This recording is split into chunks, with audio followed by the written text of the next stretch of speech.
21 वर्ष के, he will always be 21। तो ये मेरा व्यक्तिगत ट्रिब्यूट है। महाराज भवानी सिंह, ब्रिगेडियर भवानी सिंह महावीर चक्र, बहुत कम लोग जानते हैं कि वो एक कमांडो थे। वो डीपेस्ट रेड 80 किलोमीटर पाकिस्तान में घुस के तबाही मचा दी। ठीक है, अरे साहब मेरे को किसी से पार्टी से 2 टके का लेना देना नहीं। ठीक है साहब, हम देखिए, हम सब भारतीय हैं और जब युद्ध आता है, युद्ध के बादल छाते हैं, सब एकजुट हो जाते हैं। मैं बिल्कुल ऐसे बयानबाजी में विश्वास नहीं करता। बहुत खेद की बात है। देखिए साहब, युद्ध के बादल छा रहे हैं। जो हमने आपको दिखाया है वो है पिछला युद्ध, 1971 का युद्ध।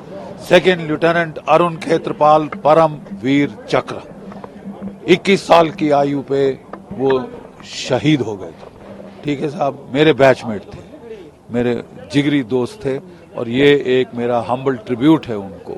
और उनकी पलटन 17 हॉर्स, पूना हॉर्स, जिसको कि पाकिस्तान कहता है फख्र हिंद, प्राइड ऑफ इंडिया। कितने सारे राजस्थान के हमारे जो लड़के हैं वो उस पलटन में सर्व कर चुके हैं, और आज वहां पे आई भी हुई है विधवा उन वीर सैनिकों की जो उसमें शहीद हुए थे अरुण खेत्रपाल के साथ। अगर आज अरुण खेत्रपाल जीवित होते, मेरी तरह 75 साल के होते, लेकिन वो हमेशा हमेशा 21 वर्ष के रहेंगे।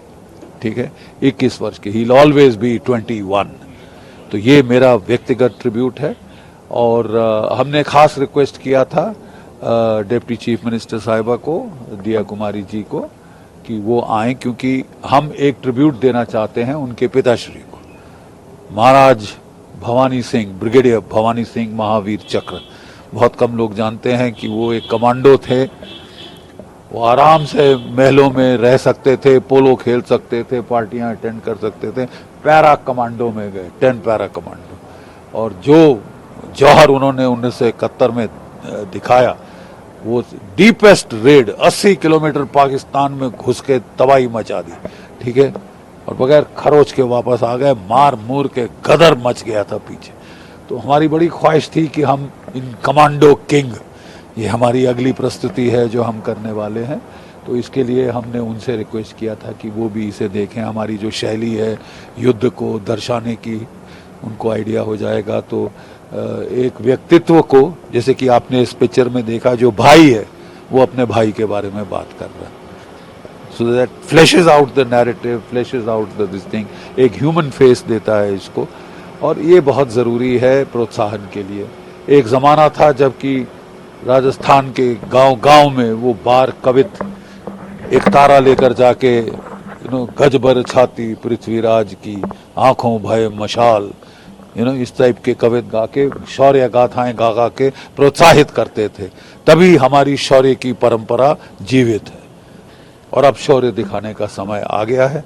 आप जानते हैं हमारे क्या हुआ है पहलगाम में, और आप जानते हैं कि हमारे प्रधानमंत्री जी ने क्या कहा है। तो हमें पूरा अंदेशा है कि अब पाकिस्तान पे बिजली कड़कने वाली है। कांग्रेस के जो सदस्यों में आए, उन्होंने ये कहा कि युद्ध ही कोई ऑप्शन नहीं है। अरे साहब, मेरे को किसी से पार्टी से 2 टके का लेना देना नहीं।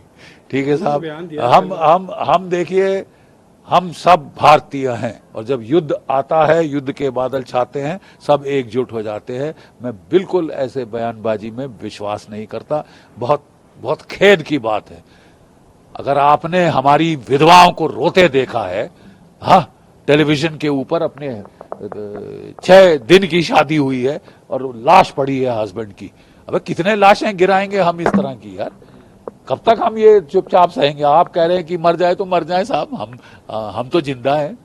अरे तुम चुल्लू भर पानी में डूब के मर जाओ। ऐसे मौके में अगर आपका खून नहीं खौलता तो ये खून नहीं, पानी से भी बदतर है, नाली का पानी है।